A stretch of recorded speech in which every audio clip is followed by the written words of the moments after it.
Assalamualaikum Waalaikumsalam. Iban hukum tentang pengambilan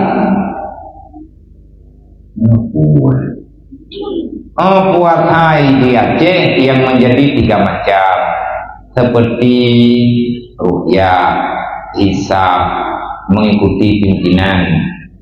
Nyo yang tak ikut ya. Tanyo ikut yang paling meyakinkan. Bro tanya kan urang tak ikut lagi dah. Tanyo yang tak yang yakin.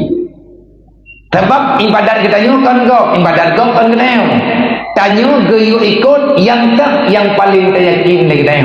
Sebab waktu tak puasa membutuhkan niat dalam keraguan, maka tidak akan pernah menjadi ibadat. Puat tak ikut hisab, puat tak ikut ruqyah, ataupun tak ikut pemimpin. Menya ikut ruqyah kayak kalian kedrawat. Memang menya modern tanyo kalian anak bintang, membelian ni tanyo nak drama betul. Kata orang yang betul, hendak pemerintah, man menyanyi hisab bagi menyanyi yakin hana masalah. Orang hisabnya narumu ke. Tetapi tunggu han kita rumus hisabnya han kita lele euro segalam puasa. Itanya lusa raya ke di baru Ramadan. Orang hisab kabar kagak puasa. 3 minggu segala memegang gop dia kagak puasa. Oh nyanton. Nyati tengun.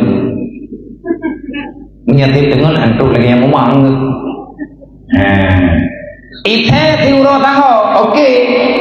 Mesti tekadi uranyo puasa. Tanya uranyo. Nah urlain sini.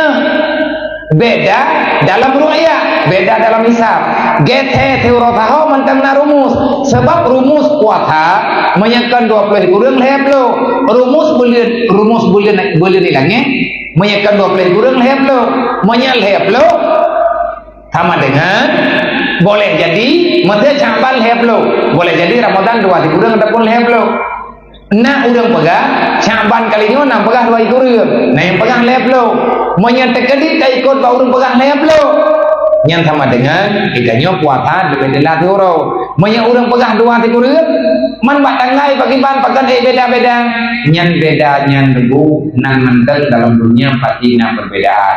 Tetapi ruqyah itu lebih meyakinkan. Karena kekalan dengan alat yang alatnya diakui untuk istinbat hukum dalam syariat.